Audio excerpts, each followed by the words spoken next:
Okay, what's up guys?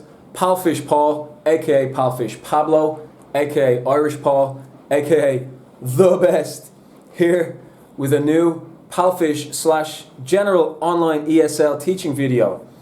Yeah, so if you're coming into the channel from a different source or a different company, fear not. On my channel you get wide advice which is applicable to all companies for the most part, yeah?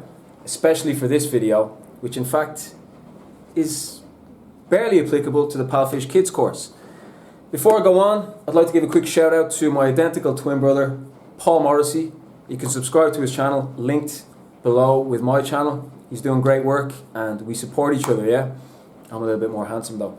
So I'm under a bit of a heavy night glow here. Not my favorite aesthetic for video production, but hey, it is what it is. Let's roll with it. The show must go on. And maybe it'll work, you know. We've got a nice bit of romantic rain outside my window here, so yeah, it could work as a different style, you know. Anyway, I've got something very exciting for you guys today. So, if you are interested in online teaching and would like to get started with Palfish and have myself, Palfish Paul, as your mentor, simply click the link in the description below to be guided to a free download of the Palfish app.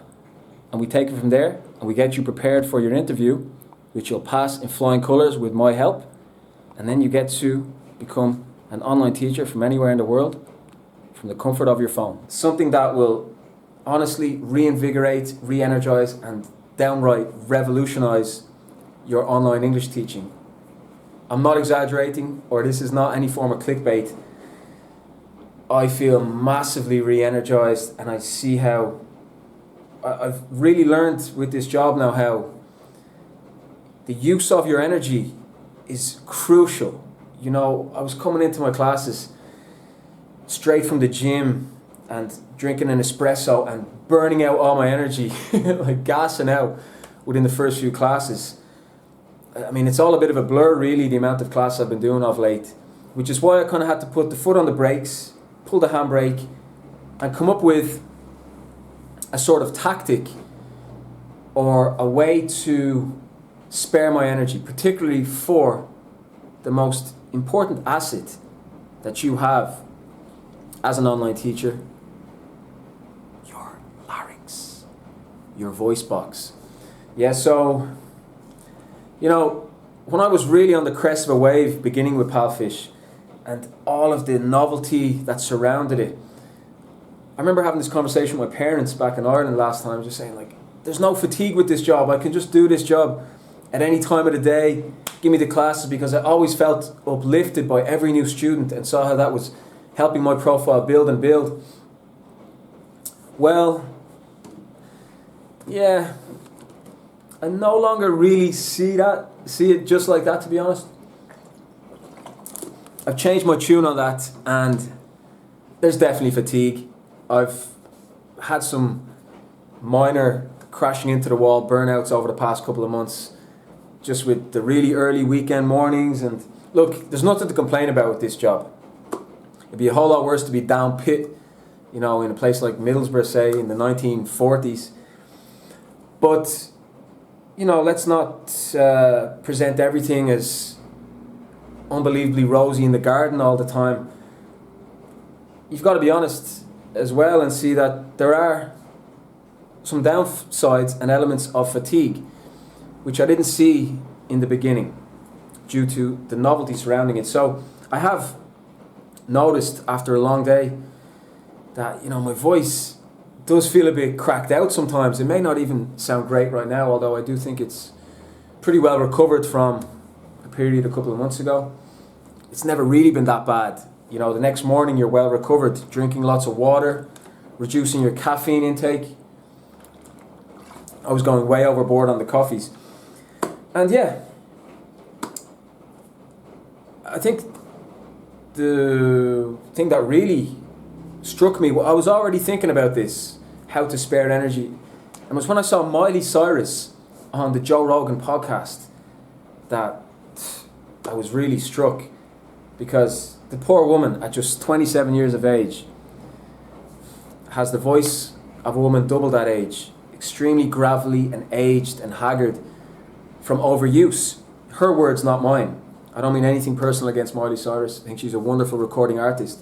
But without doubt, her voice has kind of been through the mill, and it's been overused from all those concerts, recording all that music, doing all those interviews. And it's made me realize Cyrus had to undergo a surgery.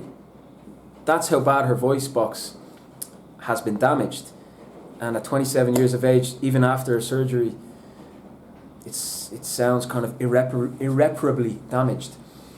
So, got me thinking, like, all the content I do on Instagram and YouTube, I no longer bother with Instagram, talking on Instagram like I used to. I used to do that as a form of sort of just having a bit of fun, but I realize that's a waste of my voice box energy. I need to dedicate and spare my energy as much for my teaching. That's my top priority. So, let me get to the point. I decided I had to come up with a game which will allow me to not talk, basically. How can you do that? So, you probably watched if you're a regular subscriber, 2 videos ago was one where I showed 3 games you could play to make things more interesting and dynamic in your classes. They're good games, however, they ain't going to spare your voice. You're talking in those games too. The idea was come up with a game where you relax your voice box and your larynx. And that is, drum roll please, Pictionary. Alright, so the family party game Pictionary has been like something from the heavens, a gift from the heavens for me. I feel it reinvigorated. The student kids love playing it. We both have a laugh together, and we carry the energy into the textbook second part of the class. So, why Pictionary? Because you get to kick back and relax for a minute and draw pictures on the paint doodle function.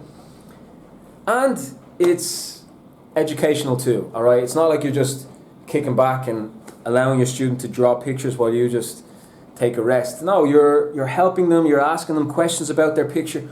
Oh, what's this? Is it a rhino? Is it a hippopotamus?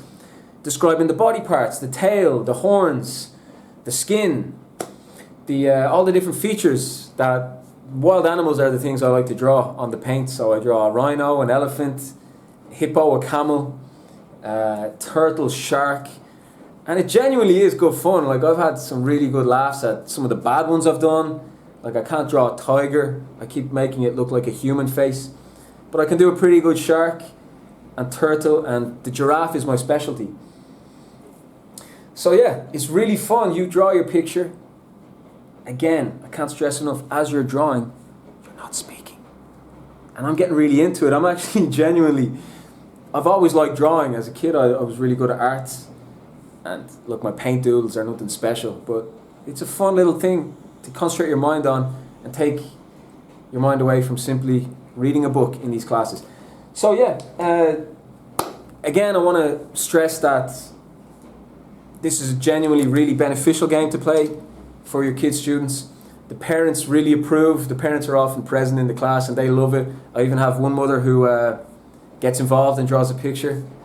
And yeah, they love it because I think especially for the younger kids, like 7, 8 years old, I think they appreciate that the 25-minute class is a bit of a stretch for the kids, you know, who already probably have a bit of attention issues. There's nothing wrong with that, by the way, having attention issues. I don't believe in ADD or anything like that. I think they're all a social creation by Big Pharma. That's for another day. So if you see the kid is a bit bored by the book, I don't see anything wrong with playing Pictionary and doing pictures, because it's all through English again, and it's a form of expression through English. They get to draw pictures and they get to have a laugh and relax through English. So yeah, really, really enjoyable. It's honestly, in 3 years doing this now, I would say this has been the best discovery, because it gives my voice box a rest. I want longevity in this. All right, I don't want to burn myself out like Miley Cyrus. With all respect to Miley Cyrus, If I were to keep doing back-to-back 8 to 10 classes a day in which I'm leading the dance and I'm the one controlling and speaking the most, naturally, because you're the teacher, you've got to dictate the energy and ask the questions, except for the extremely extroverted and confident kids, who are a minority, of course. So if I'm going to have that longevity, I decided I have to have a game that will spare my voice box, and that is Pictionary. And there you go. I hope you guys are going to enjoy playing that game in your classes. I highly recommend it. Like I said at the top, you probably can't really play it in the Palfish kids course. I can play it in my kids course on the other company I teach for. And I would say most other companies like Dada and VIP also allow the paint function. So go for it.